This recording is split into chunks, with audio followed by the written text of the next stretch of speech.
Добар ден, јас сум Александра Вуксановиќ, вие гледате вести на Слободен печат.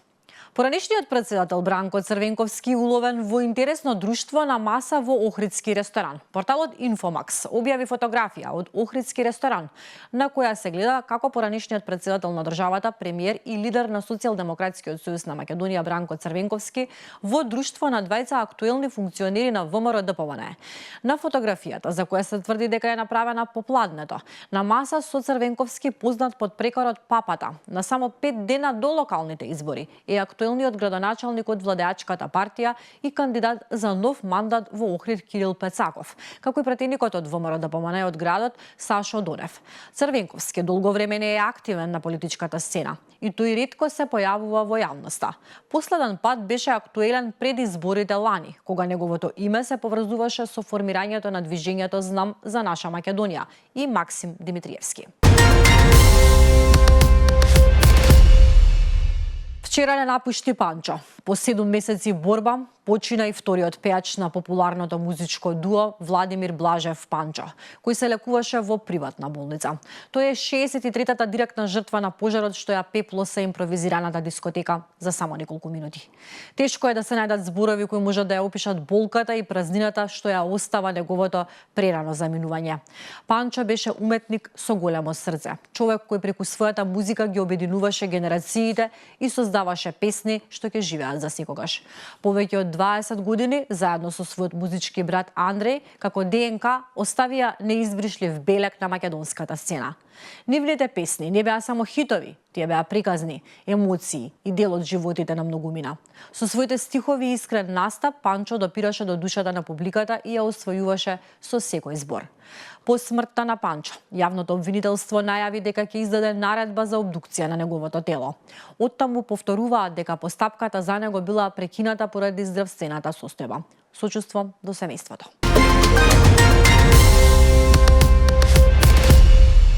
Шефицата на Европската комисија Урсула фон дер Лајен попладне доаѓа во Скопје. Македонија е последната станица на шефицата на Европската комисија по Албанија, Црна Босна и Херцеговина, Србија, Косово. Фон дер Лајен во Македонија ќе има средби со премиерот Христијан Мицкоски, со председателката Гордана Силјановска-Давкова и со председателот на собранието Африм Гаши. Ова е пета посета на председателката на Европската комисија на регионот за да ја повтори важноста на Западниот Балкан за Европската унија.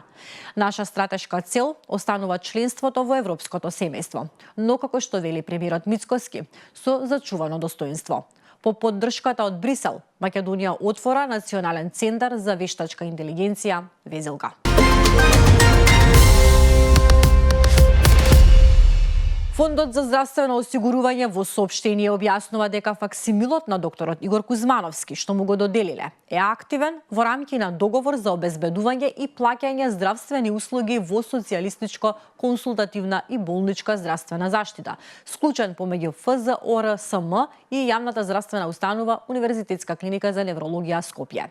Според актуелната постапка за издавање одобрение за факсимил, кој се применува при склучување договори со јавни и приватни здравствени установи, неопходно е да се доустави барање од самата установа, придружено со важнечка лиценца за работа издадена од соодветна комора и заверена на нотар, велат од ФЗОМ. Со оваа процедура, фондот го утврдува правото на издавање факсимил во согласно со законските прописи и достапната документација.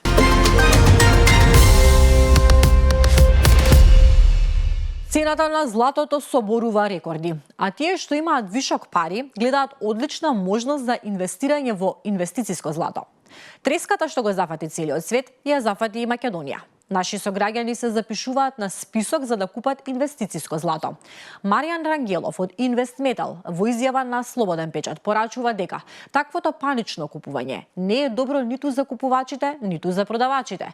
Инвестициското злато е сосема различно од комерцијалното. Инвестициското злато е чисто и од него не се прави накид. Темата е на Весна Дамчевска.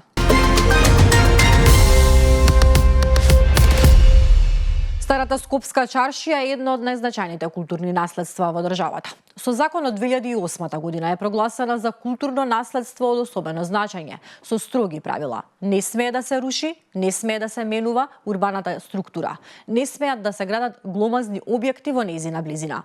Прашањето што денес станува поважно од кога било е дали ја чуваме чаршијата или ја уништуваме со секој нов багер, со секоја дивоградба, со секој молк на институциите. За да се добие целосната слика, разговаравме со луѓе што секојдневно живеат и работат во старата скопска чаршија, меѓу кои и архитект и урбанист. На оваа тема работеше Агнеса Чаволи.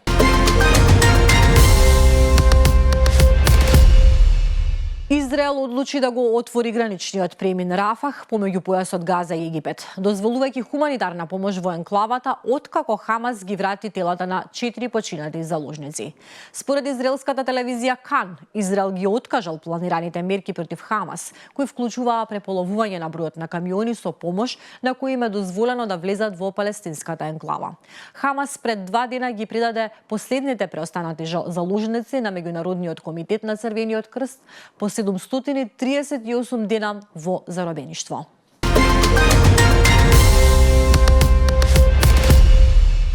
Длабоко сум разочаран од Путин. Ако не прекине со војната, ќе им испратам ракети со долг дострел на Украина. Ова го изјави американскиот претседател Доналд Трамп, кој кажа дека е многу разочаран од рускиот претседател Владимир Путин, на само неколку дена пред посетата на украинскиот лидер Володомир Зеленски на Вашингтон. Трамп додаде дека Путин требало да ја добие војната за една недела, а сега таа влегува во 4-та година. Според Financial Times, односите меѓу Трамп и Зеленски се подобриле во текот на летото, откако американскиот лидер се разочарал од Путин и неговото одбивање да ја прекине војната. Неименувани извори тврдат дека Трамп размислува за условна поддршка.